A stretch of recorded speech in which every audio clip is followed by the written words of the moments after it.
name's Fiona Hughes. I am an arts journalist. I've got two main roles. One is I'm a consultant arts editor for the Evening Standard, and the other is I work for the Radio Times. That's in a journalism capacity. It's kind of my bread and butter. On top of that, I've joined the board of GDIF just very recently. This doesn't make me an expert in your field, but I am a fan and I believe in it. So I look forward to a good conversation today. Today's subjects, we've got Charmaine Childs, Strong Lady Director and Performer in Strong Lady Productions. You may have seen her at last year's Greenwich Festival. And Mira Kaushik, OBE. Do you use the OBE? When I have to show off. Yeah, exactly. It must be good when you're asking for money. For work, yes, definitely. She, of course, is director of the renowned South Asian dance company Akademi. Thanks both for being here. Can we just quickly check with the audience? Anyone with a dance background here? No, or anyone who's a... Sorry, well, not personally as a dancer, but I run a dance organisation. Right, great. It just gives us an idea of who we're talking to, I think. And also, are there any performers? Yeah, great. Okay, that's helpful to us, I think. So I'm going to try and get these two to talk as much as possible. I'm going to ask them about what they do and what their general aims are. Then I need to put these 5 questions that Angus was talking about to them, which we may or may not have quick answers to. We may have no answers, which is fine. We'll do what we can. And then we will try to develop the discussion a little bit and maybe try and eventually get to talk a bit about the future of outdoor arts, which I know can be very ambitious, but you know, it's a broad plan. Great. Okay. So, Mira, we'll start with you. Can you tell us about your company, Akademi? Generally what you do and your broad aims. We are a British organisation based in London for almost 40 years now. We believe that South Asian dance is an intrinsic part of the British creative DNA. So we are woven into the tapestry of the creativity of this country instead of being a patch, a colourful patch. Now, I think over 40 years, our journey has engaged us and made us part of everything else what's happening. We are a South Asian dance company, and we've had several births over last 40 years. Currently, we are working with the excellence of classical, contemporary, commercial and community arts. So we take the best of the dance in any context, and outdoor arts is a very important part of that. So when you say any context, can you give us the broad parameters? Okay. Maybe the humblest show you've done and the grandest. Well, the humblest show which we do is a solo act anywhere, in any part of the country, the world, to a studio-based sort of really performance, to kind of really the grandest show which I have ever done was Escapade, which had about more than £500,000 worth of budget, which we did much before Olympics arrived in this country, and about 20,000 people watched it. A grand show with a cast of about 158 people. So that's the scale. Okay, right. But currently, we are, of course we can't do that. Those were the golden times for creativity. Currently, we work, our sort of current phase is to do with the grandest commissions, what we can get in this country. But then artist development is a very, very core to our work. So, and learning and participation and taking our work to the people. So from kind of really working with older people to kids, SEN kids, to kind of really taking our work now, a contemporary piece what we have created, which is very interesting. In fact, we created it last year, almost as our response to the Brexit in this country, which was choreographed by actually a Spanish choreographer, with a mixed cast of Indian and European cast, and music scored by a German. And it was a British show called Paradiso, based on Dante's, work. So, and that is our outdoor sort of really presentation currently, which is on hold because we are touring a show for Proscenium, actually, which has kind of opened with 5-star reviews. Is this the truth? The truth, yeah, Yes, exactly. I'd love to hear about that. Yes. Shall we get onto that in a minute, because that's a big story, I think. What was I going to ask you? Just how you got into this before we get too involved with. I got into dance out of fluke. I'm not a dancer, like you. I worked in Greenwich, here, where we are based, and lived in Camden. And it was a very long distance with a young baby. So I decided to look around for my local jobs, and Academy of Indian Dance, as we were called earlier, had a job. I applied, and I was the only one non-dancer. And luckily for me, the board had decided not to hire a dancer to run a dance company. So I got him. What Yes. about further back than that? What inspired you? You talked to me earlier about Well, I was- Indian culture. Yes, I was born in Yugoslavia. So my earliest memory of outdoor arts was, these circus acts, where, I still remember age 3.5, kind of with a dancer, ballerina, or a circus artist on a swing above my head, hundreds of feet above my head, or, Russian, those were Russian circus, I think.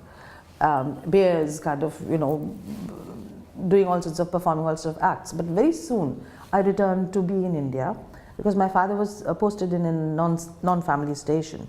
And I found myself growing up in a town and interacting with the whole host of the folk culture, and which is Behrupias, which are the impersonators, dressed up impersonators, or folk theatre companies arriving in that town and doing the walkabouts, as we do in sort of Edinburgh Festival was the first place where I see, but dressed up kind of in their kind of regalia, doing walkabouts during the daytime in the town, and showing trailers to the community, performing. Most sort of saddest and hilarious kind of experiences which I've had. I mean, of course, I was very young and not allowed to go because people from good families didn't go to those. But those kind of memories stayed with me until we moved to live in Delhi. My father by then decided to, settle down in the capital of India. And very soon, towards the end of my school, I found myself participating in a street theatre group, working with an eminent playwright called Badal Sarkar. He is the one who had worked with Richard Schechner, and America and Poland, and he brought in the whole sort of really concept of physical theatre and outdoor arts into the metros. He was from Calcutta and I've lived in Delhi. So we became the disciples because we were young, impressionable minds, and when you have passionate kind of really gurus, who appear in your life, you just become devotees. That's what happens in India. So we became a group of people, and our minds were shaped by this man's thinking. I mean, of course, it was very political and slash social theatre, what we were doing, taking our work into the slums to talk about the issues, to kind of, this is in mid-70s, what we were doing. And that experience kind of really shaped a whole generation of people who were connected to Badal Sarkar. And then we sort of really translated that into our work. So I found myself working for a classical Indian dance company, which was called Academy of Indian Dance, which was very traditional, and having this whole baggage, which was me. And how could I kind of really negotiate? So it took me about 10 years to kind of really settle down and get the whole of create an infrastructure for the Indian dance community by setting up an ISTD faculty where the teaching and training was kind of really structured in this country, because everything else actually, because of the guru disciple tradition, it's all oral tradition, and you can kind of teach great students and just faff around, you know, and do nothing. So this is where to sort of really make it kind of really far more formal, and I'm so pleased that this has been happening now for 15 years. So after sort of doing the core kind of work, people started to ask me, okay, all this training for what, if there are no opportunities to perform? So that's when, on 21st anniversary of Indian Dance, or Academy of Indian Dance, I decided to do a big show. And that big show included everyone who had ever participated in shaping Academy. But how could I do? I mean, there was something like 100+ artists who said, "Oh, we'll do a 20-minute recital for you." So adding up that sort of ended up becoming too much. I said, can't you do everything in one go? And that's when I went to South Bank Centre and I met Alistair Spalding, who was in charge at that time, and said, "Listen, I want to do an outdoor show." And he laughed. And I said, and then I took him out, and of course Bollywood is a very big thing which shaped me, because living in that little town, we also had a local cinema hall, and I kind of really am the generation who grew up hearing radio and watching cinema in local theatres. So I said, just imagine, you know, you are here on this site, and a helicopter arrives, and you sort of, you know, you drop some South Asian dancers in the middle of the river, and you have 2 bridges here, and you have a whole group of people holding these torches, kind of, you know, hundreds of these dancers holding torches. They walk through to South Bank Centre, and then this side becomes the stage for your performance. And he laughed, he giggled, he thought this was mad. Possibly he cried. No, he left. He left to join Sanders Wells, and the new officer just thought it was a mad idea and decided not to kind of really interfere and interrupt. This was Julia Crowther. And so she stayed, because we were Alistair's babies, you know, he had agreed. So she stayed out of it. But then magic happened, because South Bank Centre had never done something like that. And this was the time when they had a break. So we brought all their machinery out, all their lights and things, and just lit up the whole of the outdoor, and brought in a whole host of contemporary and classical dancers to come together and create something like 8 dance pieces to the same track. What year was this, Marie? 2000. 2000. And those 8 dance pieces, then we decided to position on different sort of really parts of the building. So when this kind of really show happened, and the best thing about this show was that South Asian dance by then was kind of course, it was still sort of related to the community sort of artists. But the moment they came out, the moment they, and you know, we dance with bare feet. So they were running and dancing on that site, you know, and owning that site. You know, it was there, you know. South Bank Centre kind of really belongs to a whole generation of dancers, simply because they danced there. And I brought Keith Khan, who was a visual artist, to direct it. So I was the producer, and I had the best kind of really lot of kind of people who had nothing to do with South Asian dance. They came into many from the world of contemporary dance. Emma Gladstone actually chaired my kind of really group, which was doing thinking. And I have never looked back since then. I did not know even that it was outdoor arts. It was followed by even a larger show called Escapade. Do you mind if I stop you there? We'll bring Charmaine in and we'll come back to that. But I would just want to say first that I've read that you're a rule breaker. You've just told us about all of those. Do you recognise that you're a rule breaker? Do you recognise that in yourself?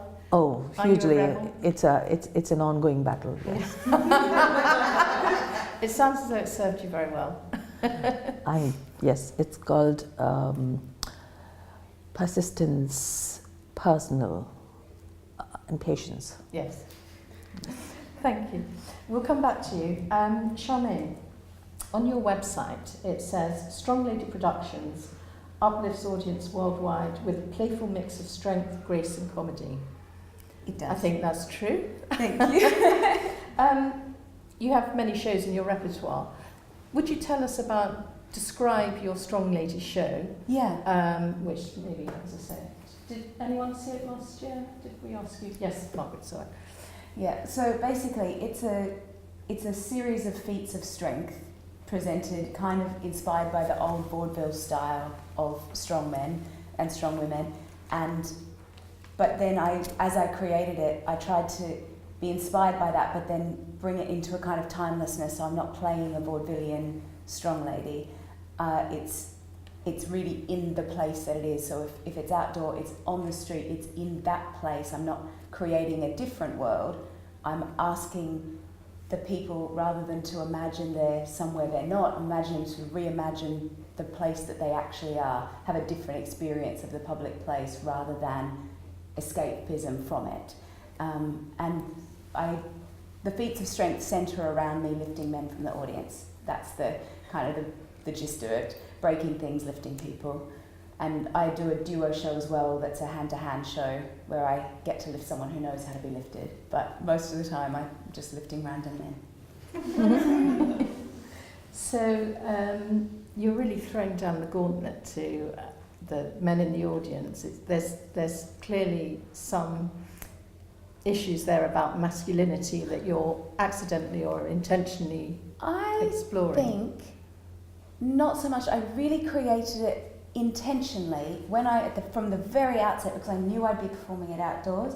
I really wanted to set up something that didn't make a conflict between me and the men in the audience. I didn't want to make my strength be based on having to take strength from someone else. No, I should say you're very funny and it's very charming. And so, but I also, in using the men from the audience, what I'm trying to do is create an experience of a woman taking up space, having a voice, being strong, and an experience for the audience of witnessing men being vulnerable, supportive, kind, listening, gentle.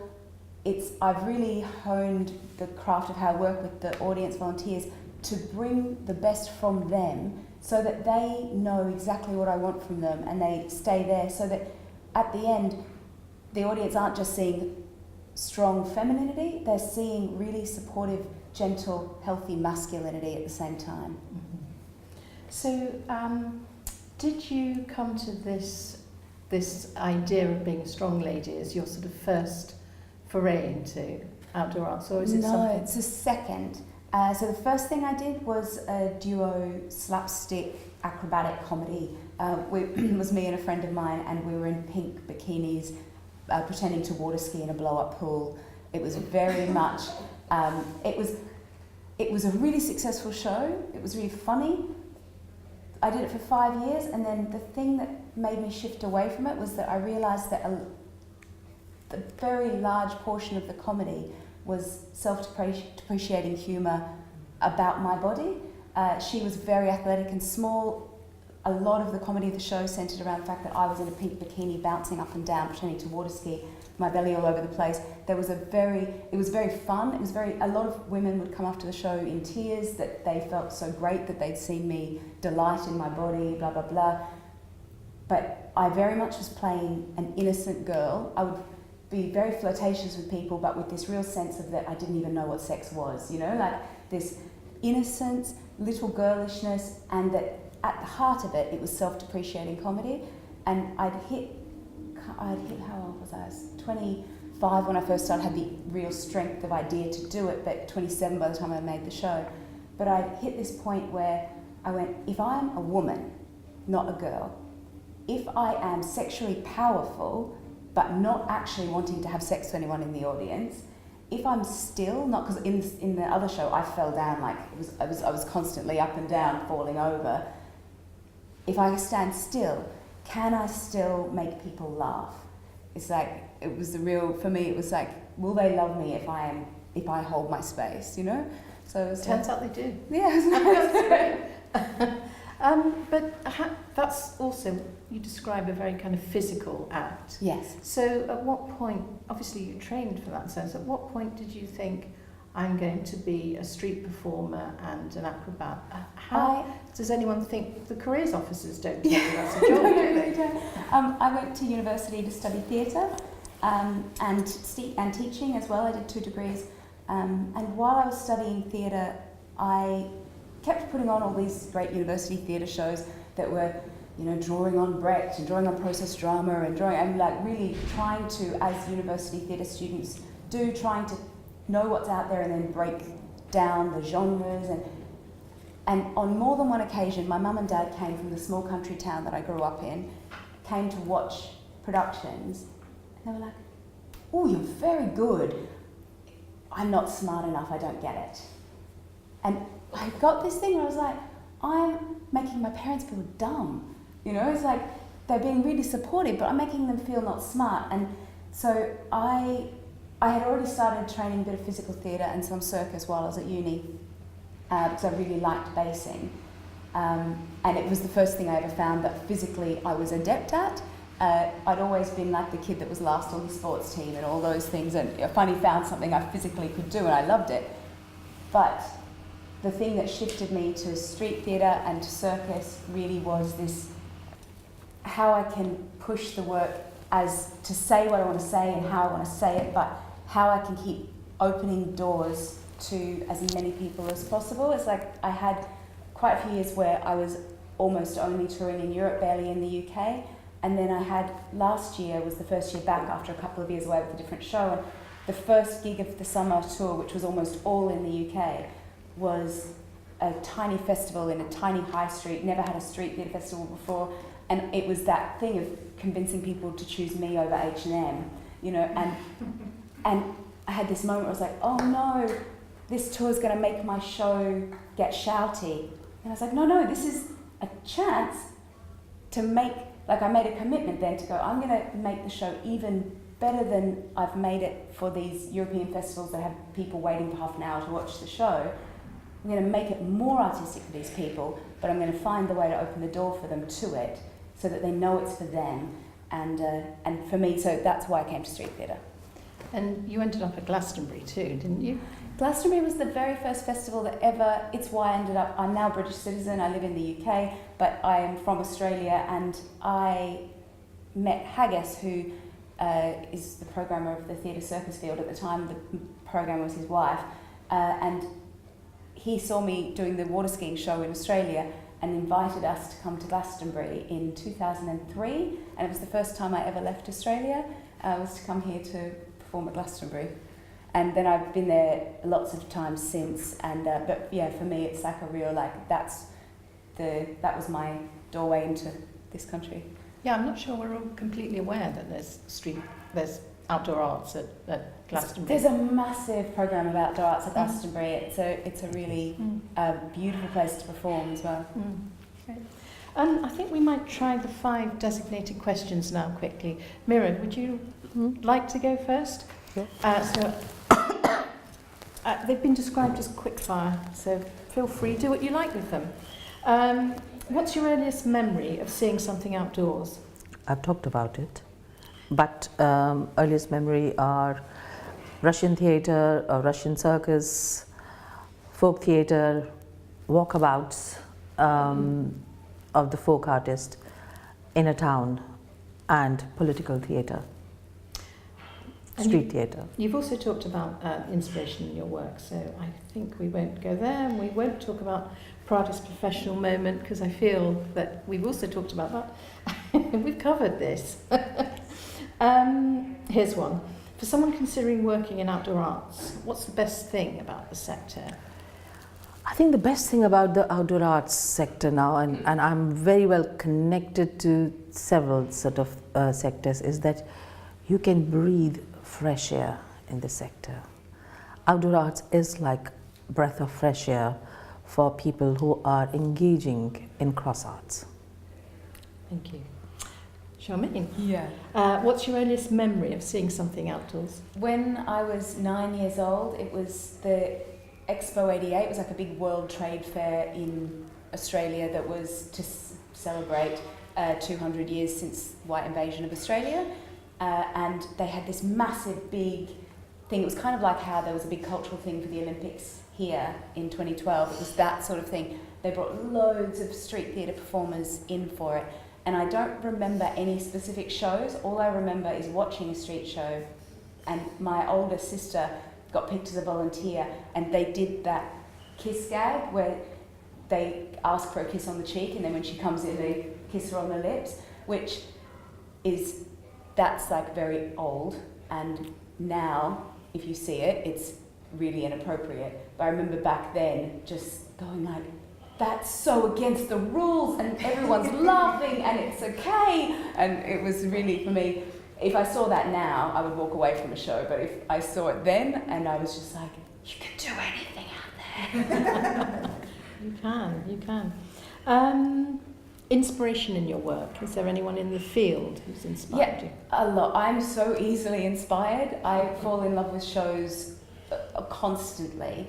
And so the list is kind of endless. But one of the key inspirations for my work stylistically was there's a guy called Mario, Queen of the Circus, or he's called Clark, but his show was the first street theatre show I saw that had this style of being like a real crossover show, that it could work on a high street to people who'd never seen live art before, and it could also work in a big arts festival. It had the attention to detail artistically, but was also super accessible, so it kind of bridged the like more typically Australian style busking shows with more European style, more theatrical shows, and it made me, it really, for me, that show really inspired me to go, you don't have to choose one or the other, you can really like juggle it around. And similarly, there was an Australian woman, Judith Lanigan, who did a show called The Dying Swan that also toured a lot through Europe, that had a very similar thing where she had this crossover style, and both of them also inspired me with this. A lot of the things I'd been seeing were really parody based, and these two people played characters that, even though you saw flaws in them, their love of the character really was visible, and so you could, that thing of not playing someone that you're internally judging, I think because so many people have this internal judgment of themselves all the time, that it normalises it when you see someone playing a character that they're actually judging as they play it. It's different to seeing someone play a flawed character and love that character anyway. So both of them did that as well. Great. I think I'll just ask you one more of these. Your proudest professional moment? It's kind of not a moment, but like the conglomeration of a pattern of moments is little girls seeing that you don't have to choose between being pretty and girly and fun and gentle and strong, because I really grew up with this thing of going, I'm not a tomboy, but I'm not a damsel in distress, and I don't want to be it's like, and there's so many times little girls, like, they'll come up and say something at the end of the show, like, you're very pretty and you're very strong. And I was like, originally when it would happen and I'd get really excited, I was like, do I really care that girls think I'm pretty that much? And I was like, no, what they're trying to express is, you're both those things, I can be both those things. And then you get emails from people, like there's a woman who said that her kid, she was a really avid feminist, and she was so frustrated her little girl always wanted to dress up as a princess. And then she wrote me an email to say, this is the first costume party, like she saw your show 4 months ago, it's the first costume party she hasn't wanted to go as a princess, she wanted to go as a strong lady, So I was like, those kind of moments, that's my favourite. Yeah. So we'll move back now to try and have some more general conversation, but I was asking you earlier, have you ever had any aggression, or have you ever felt vulnerable in a public space performing? Yes, obvious. Yes. Tell us about it. I've had not as many experiences of that as some people have, maybe. I've really, I think over the years of performing solo in outdoor spaces, I've really learned to take up space and take control of space in a way that I feel very privileged that I have that level of safety and control now. But even with that, even being a strong lady who's performed with drunk audiences, and like I call myself a strong lady, and I've been working with my volunteers for ages. I had a show last year in, I'm going to say November, and I picked up a man from the audience, and I had been choosing a volunteer. I chose him too fast, I chose him wrong. He resisted coming, but I didn't want to let him say no because then someone else would say no. And I put him over my shoulder to lift him, as I always do, and he groped me really badly, to the point that I had to kind of wrestle him off me. And I was so surprised with being how, like, I'm really clear, I'm really, like, in control. I didn't just, which I thought I would do, I didn't just say, oh no, that's not okay. Ladies and gentlemen, this is not okay. You know, I didn't do that. I tried to pretend nothing happened and kept going with the show. And then he did it again and worse as I went on in the show.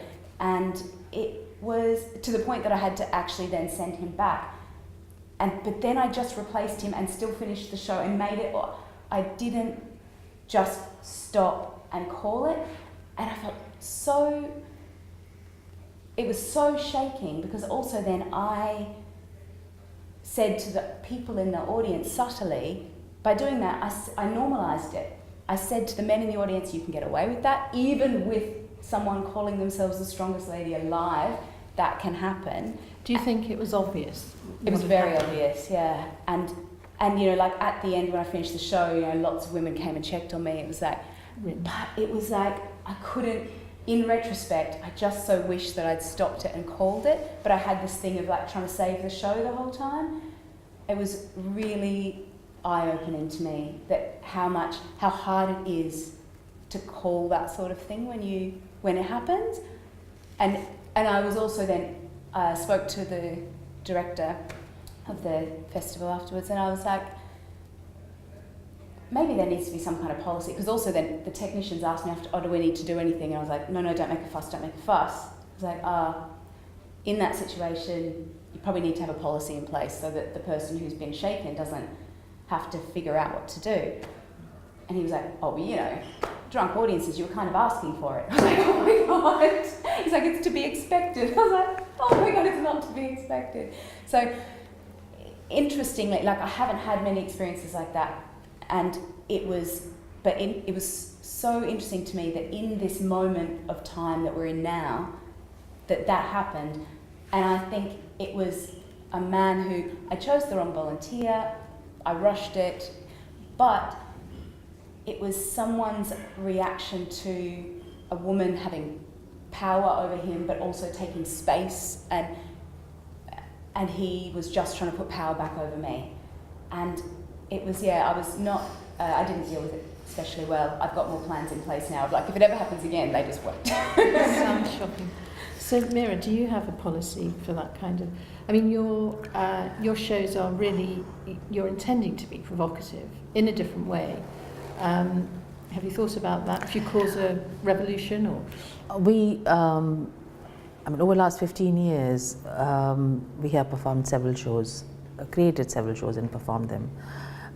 We certainly kind of talk about this to the festivals we are performing. So, and we have a production team. But we also kind of really have now constructed an inner sign language, because it's a group of people, that if one person claps during the show, that's it. We would pack it up. And that we do that when we are dancing in the rain, it's raining, and when we realize that we cannot sort of really dance through health and safety during that period, or at the time, we just did it only once when we realized that we were performing in outer skirts of London, and it started to get dangerous, because that was a certain party's area, a political party's area, and it just ended up becoming very, very scary for the performers to carry on dancing. That's when we sort of really also packed up. Our issues are, by the way, your problem, what you experienced is happening in whole of India. We are going through this transition where the establishment is telling women that you are asking for it, and that is where it's a bigger issue. For us, it is because we are a South Asian dance company with a mixed kind of really cast, but we are initially kind of really rooted in the South Asian dance traditions of performing arts. It's foreign. And now in the current sort of really spate of British nationalism, where people are beginning to become very, very possessive and aggressive about what is coming their way, we tend to kind of really occasionally, though most of my work are kind of really much rooted in the British sort of contemporary culture of creativity.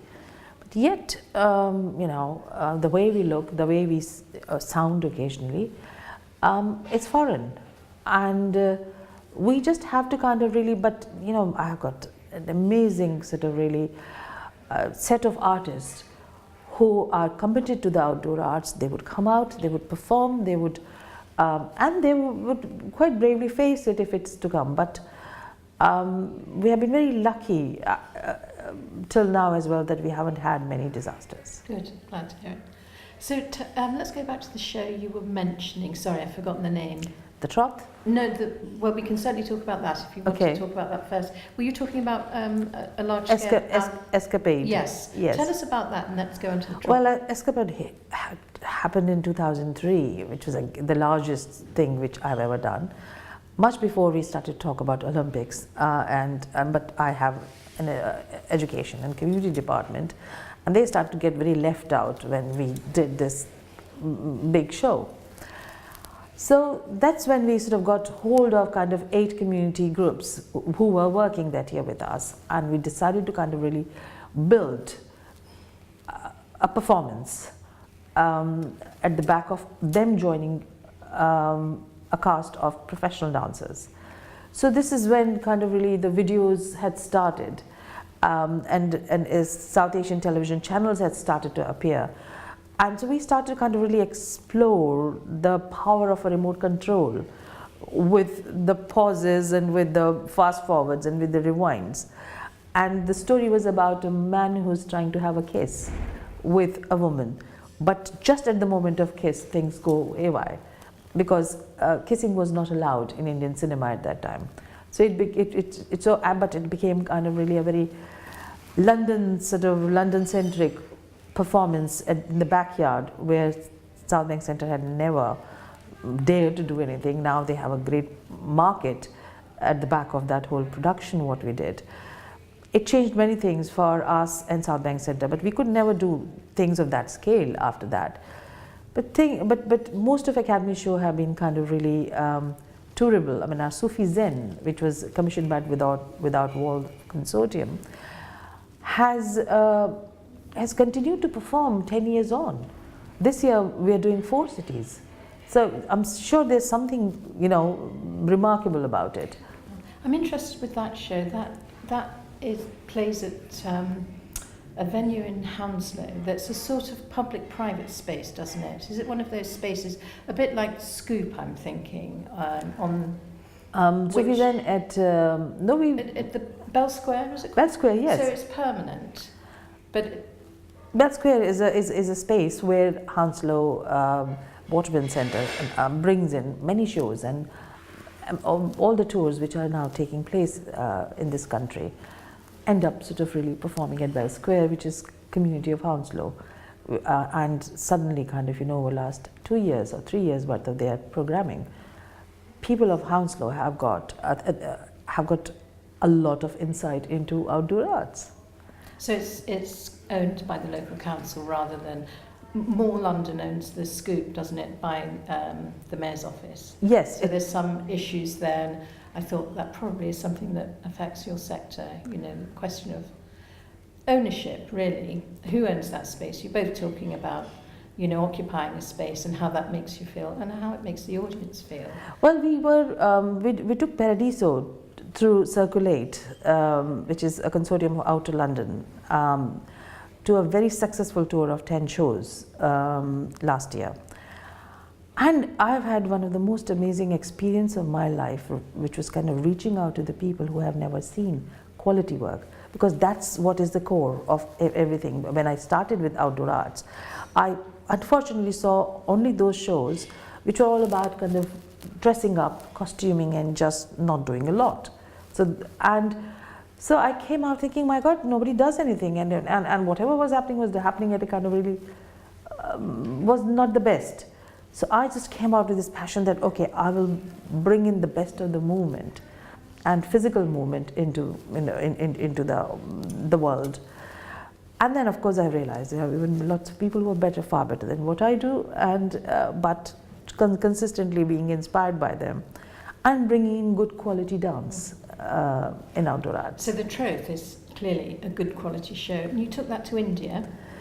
Do you want to talk about that? Because you didn't go to the usual places in India where there's an infrastructure. You made it more difficult, didn't you? It was a huge challenge for us to. We were part of Reimagine India, which was sort of really funding, which created many hurdles for people to kind of really jump.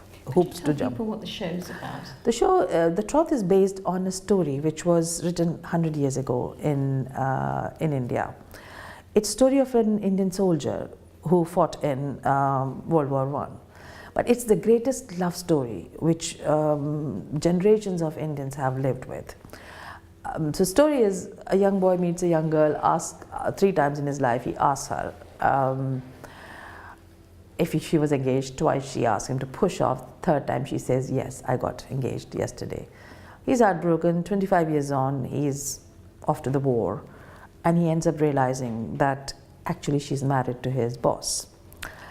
And there she meets him and gets him to promise her that he will look after her teenage son, who is also part of the battalion. So then most of the show is it's physical theater, which kind of really happens in a trench, and you see the war. And he ends up sacrificing himself, saving these 2 people. So it's a very heart stuff, really touching story. And it's been choreographed by Gary Clark. I brought in Gary to create because I realized that even if I was a South Asian dance organization, creating a show about Punjab with a classical Indian dance vocabulary was kind of really a bit of a challenge. So tell us about India then, about taking this on the road. We took it to India and we did a premiere in an outdoor venue. So this was premiered in a huge courtyard of a palace. And then, so people, so it started with the outdoor arts, basically in India, and watched by people sitting around and onto the, different tiers of the courtyard. So my sort of brief to Gary was that I wanted a living silent film.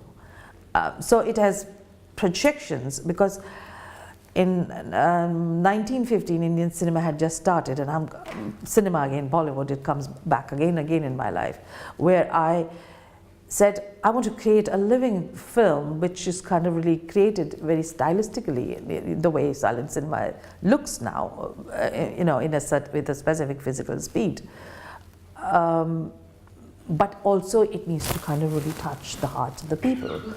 And I have sort of really seen, now we've done tens of shows. We are doing 2 weeks in Edinburgh Festival now, and we are doing a whole autumn sort of really tour of this in a variety of kind of really spaces. The only thing is that I need a projector to project the subtitles which go with the silent. Yes. And but it sort of has people overwhelmed, emotional, and the 2 kinds of community now watching kind of strangers in outer London who have never watched and getting watching tears in their eyes for the quality of Paradiso, and the truth for the content. And so people watch the show and then they go, we have standing ovations and people go back on their seats, and that is something. So they don't come out, they compose and then they come out. And that is something, again, I think it's my throat. think we have to wrap up fairly soon. Yes, sure. Well, it's up to you. So- I can speak for all of the day. It's fascinating. You're a great storyteller. Where can we see the truth? Will we be able to see it near here fairly soon? Yes, we are. Our autumn tour is very much now set out. It's been picked up by the venues. I hope we take it to Outdoor Arts, because at a time we have had sold out shows. And it's, after 16 years I have returned into a proscenium theatre actually with this, because it's them who wanted to buy it. Mm. And with the problems of the Outdoor Arts in terms of the budgeting, people just haven't dared to kind of come and pick it up, but I hope in its reincarnation we take it outdoor. That gives me a cue actually to try and just push it forward. We've only got a very short time. I have a sense that Outdoor Arts, and do correct me if you think I'm wrong, but I think we're now a festival nation. The 21st century we're Festival Britain, and that must increase demand. And I just wondered, in this area, what do you think is needed? If you're talking about funding, that's obvious, I guess.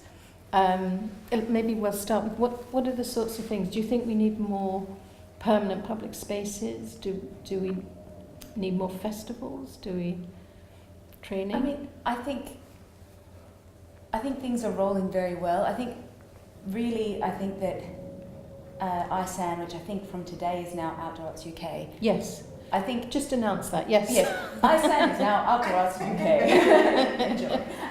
No, but I think things like ISAN are really filling a lot of what I thought was needed, which was the bridge from people creating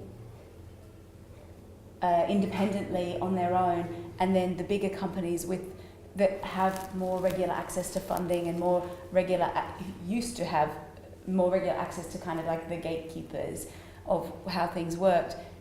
I really feel like there's an exciting shift happening with Outdoor Arts UK, where they're really bridging that and bringing people together for these conversations. So I kind of feel like intelligent, thoughtful conversation and making connections and that really thinking more deeply about the work in the way that other sectors maybe typically have for longer, and that bringing together of the companies like yours that have these really rich histories with people like me who are just one person figuring out as they go along. And like hearing this morning, we had like a tea and toast thing where you could hear what people are up to, and then different people in the room going, oh, that fits in with this idea I've had, and like that. I think that is the most exciting thing, getting people who want to create spaces for the work to happen, like festivals or venues or whatever, and artists of all different scales in the same rooms or in the same discussions, and putting the conversation into more depth. Great. So the hub's really working for you then. For me, I think it's so interesting. Good. Mira, is there anything perhaps more, on a parliamentary level, or about planning, or are there any campaigns or anything there? Or I think Outdoor Arts has come a long way from where we were. I was part of the board of ISAN then, and I saw the whole kind of, the whole cultural scape evolving, and remembering meeting Sarah Weir, who looked at me and she said, I have managed to kind of find money for Outdoor Arts now. She was head of Arts Council then, London. But I have kind of really, I think Outdoor Arts is, of course, breath of fresh air, and it is the answer to many things which have locked our younger generation indoors. It's a reason for people to come out, and it needs to grow and engage with the population, which possibly will be locked in-house, indoors. But at the same time, I have been wondering, how can we reach them? how can we deal with the world of virtual reality? And how do we create kind of work which also becomes a reason for them to come out with their world? And that is something which I have yet to kind of see. That needs a lot of investment. Yes, that's the key, isn't it? That's great. Yeah. Thank you.